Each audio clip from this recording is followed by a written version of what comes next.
Hey guys, welcome back to the 25 days of Christmas DIYs. Today is day 5. Oh my goodness, I'm so excited to share this project with you guys. I've actually never made anything like this before, and I'm super happy with how it turned out. And I used a new technique that I saw in another video.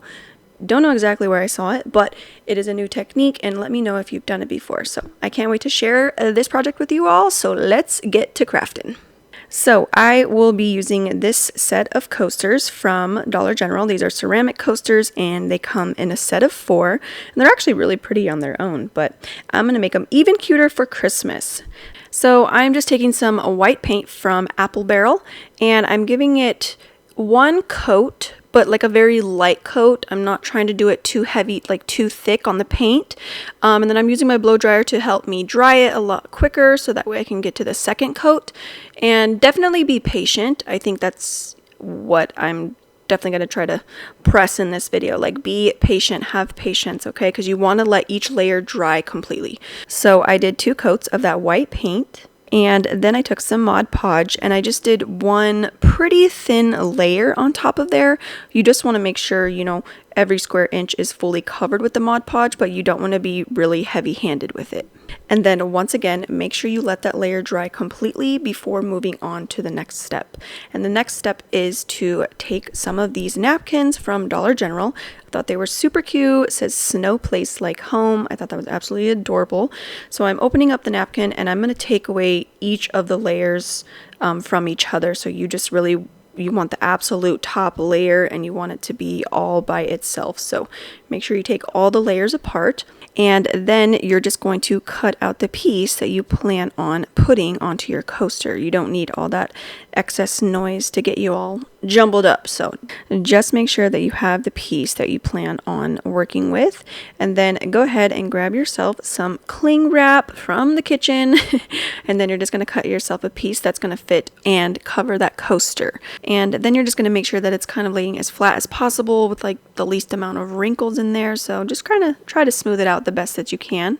After that, you're going to grab your napkin and place it down on the coaster so it's nice and centered, or wherever you want your image to be. I had to be careful because some of the letters were kind of falling over to the side, so I just wanted to make sure that the letters still could be read even if some parts were cut off. Next, you're going to go to the kitchen and grab some parchment paper. And look at, not me thinking I have a whole roll of parchment paper, and I have 2 little measly pieces. But it's okay, we're going to make do with what we have because I didn't have time to go to the store.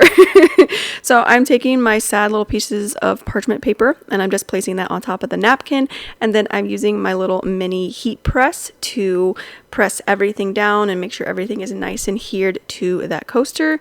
You guys can use an iron if you don't have a little heat press or anything like that. So the iron is going to work perfectly well. Also, just make sure you're taking your time on this part as well. You want to make sure that it is nice and adhered. So when you think you're done, act like you're not done and give it a few more seconds. That's my best advice, because I kept pulling it and I was thinking it was done and I was like, okay, it's not. So you're just going to keep going until it's well done, right? Well done.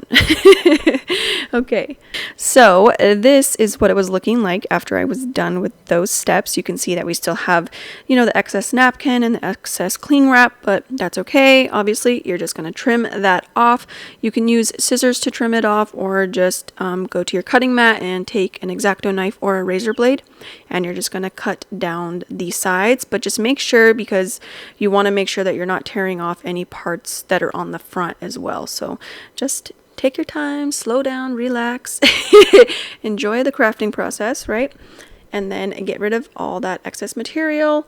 Here is how it looked after I was done with that. You can see that the sides are kind of a little wonky and some parts didn't come off fully, but that's okay. A-okay? It's A-okay.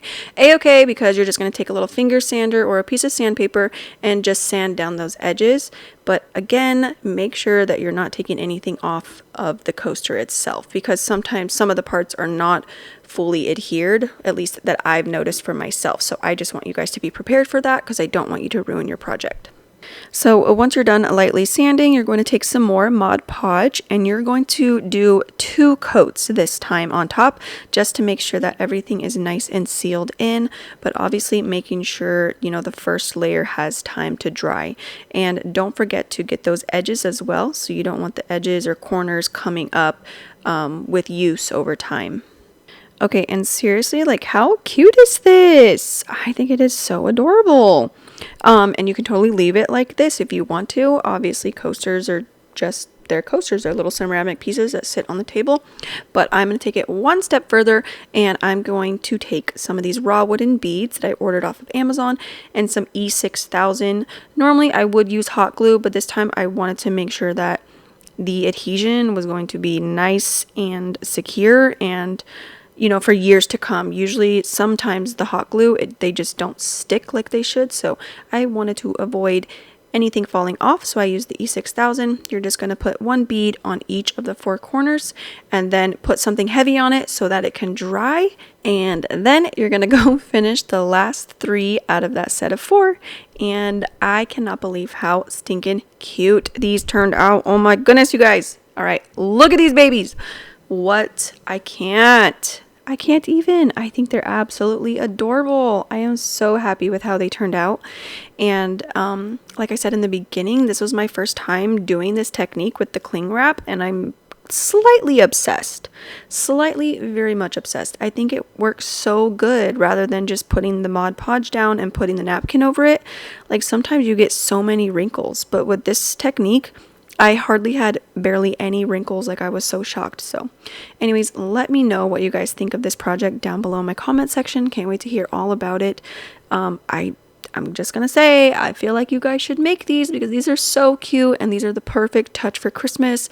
You could give these as a Christmas gift, maybe for a coworker, like Secret Santa gift. Like, possibilities are endless. I love them so much, and hopefully you guys do too. So thanks for joining me for day 5, you guys, and if you have not already done so, go back and watch all the rest of the days that I've done before this, and don't forget to hit that subscribe button, ring that notification bell so you don't miss out on the rest of the 25 days of Christmas DIYs, and I will see you guys for day 6. Okay, catch you later. Bye.